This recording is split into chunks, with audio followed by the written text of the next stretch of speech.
Yun! Si Kim Kam nakakawala na. Ayan, nagkaasalubungan po siya oh. Nagsalpukan oh.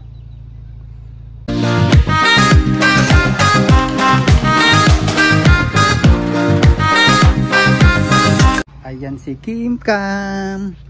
Palalabasin na natin mga lodi. Nagrondahan na yung iba. At maulan nga. Ayan, basa ang flooring. Paroronday natin siya. Ayaw niyang lumabas. Ayan mga lodi. Palabasin natin siya. Baba, labas na Kim Kam. Ayan si Kim Kam. Oh, ganda oh. Ganda talaga nitong ibon na to. Champion Kim Kam. Ayan, sana bumalik ka ha. Pag lumabas ha. Balik ka ha. Dun. Maglilinis ako ng loop. Labas. Yun! Si Kim Kam nakakawala na. Yun pa yung iba. Ayan, nagkaasalubungan po siya oh. Nagsalpukan oh. Ayan na mga lodi, si Kim Kam sumabay sa paronda natin. Yan, pinalabas ko na si Kim Kam mga lodi. Maulan, talagang chinempo natin maulan mga lodi para wala siyang matanaw na araw. At kasi pag maganda panahon, hindi naroronda yan, straight away pupunta yan dun sa dati nating loop.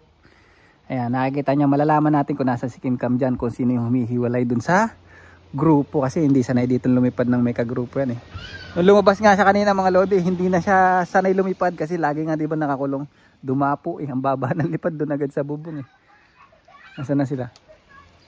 Nawala na ngayon. Nasa sa kanya na yun kung babalik siya mga lodi. Babalik siya dito sa loop. Pag may isa dyan na humihiwalay doon sa grupo, yung sumasabay siya dyan pero malayo sa ano, hindi dumidikit sa grupo yan. Malalaman natin kung sino dyan. Parang nawala. Mamaya tingnan natin. Sana maturuan pa natin para meron tayong 3 months para ma-training siya, ma-exercise at mailipad natin sa old bird season. Ayan o. Saan kaya siya dyan? Mukhang wala na dito ah.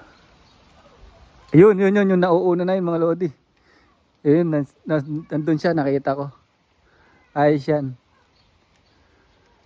Ayan o. Ganyan din tinuruan ko yung isa mga lodi. Madilim, maulan. Pero bumalik siya. At hindi siya umuwi ng araw na yon. Kinabukasan na umuwi nung nagutom na. Ayan o. Alright. Ayun si Kim Kam oh. Tama ba ako? Yun. Ay hindi, itim. Ibon pala yun, mali pala. Ayun oh. Si Kim Kam mga lodi, mukhang si Kim Kam to oh, ginabi na oh. So second day na to mga lodi, ayan siya. Si Kim Kam nga. Pucha oh, umuwi oh. Pasok Kim Kam. Pasok Kim Kam. Pasok dun. Naku, paano kaya to, hindi niya alam yung trapdoor mga lodi. Istikin natin. Yan, pasok dun.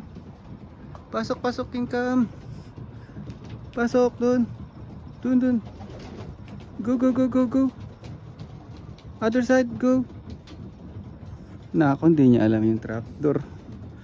Pasok. Go there, go. Huli ka balbon Kim Kam. Huli ka balbon. Pasok.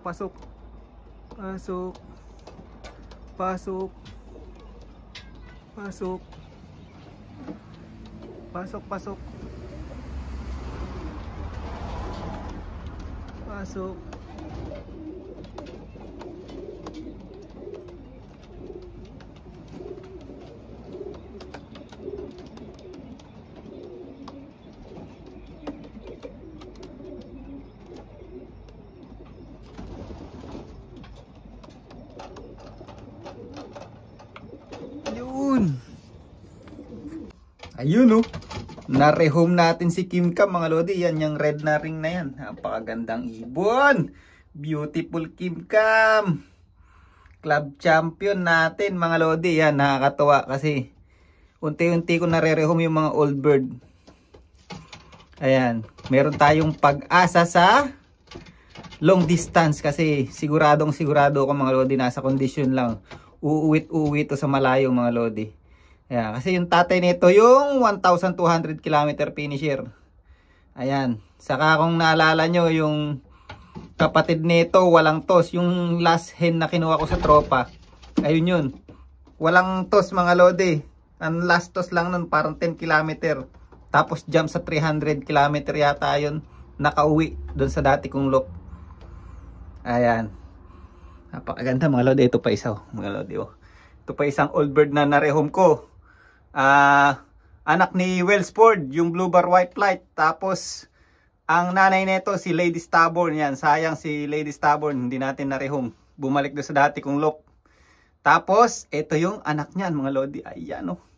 Sa lahat ng na-breed ko ngayong season, ito yung maganda-gandang hen mga lodi. Maliit lang na hen, blue bar, napakaganda, oh. Ayan, bali yung nanay nito yung kapatid ng champion ng 700 km dito sa New Zealand. Ayan, tapos ito yung tatay mga lodi. Ayan, napakaganda ng mga molting na nila, beautiful. Ito ang ganda rin nito, si Tiny. Tiny, pero hindi na siya tiny ngayon. Ang laki ng hen, oh. Parang medium size na siya. Ayan sila ngayon. Ito pa isa, oh. Ayan, oh. Tapos yung mga pangbato nating mili, ayan, oh. Ito, tinan nyo, kakaibang kulay na mili. Walang brown sa leeg, naging silver na. Bali, anak ng inbreed to. Saka ng finisher ko ng 900 km. Ayan pa isang mili. Ayan, ganda. Puro mga stubborn line yan. Yan dalawang mili na yan, napakaganda, oh. Tingnan nyo naman tumindig. Ayan, unti-unti ko na kasi nga nire-rehome yung old bird natin. Kasi gusto ko pag nag-breed ako, nakakalipad yung old bird. Ayan, para maganda yung young, yung nilalabas. So ilan na nire-rehome nating old bird? Isa. Tapos si Kim Cam. Ayan, dalawa. Tapos yung blue bar kanina, 3. Ayan, so dito ko na lang rin yung vlog natin mga lodi. Shoutout sa mga nagpapa-shoutout dyan. Ayan, abang-abang tayo. Malapit na tayo mag-training. Alright? Thank you. Bye.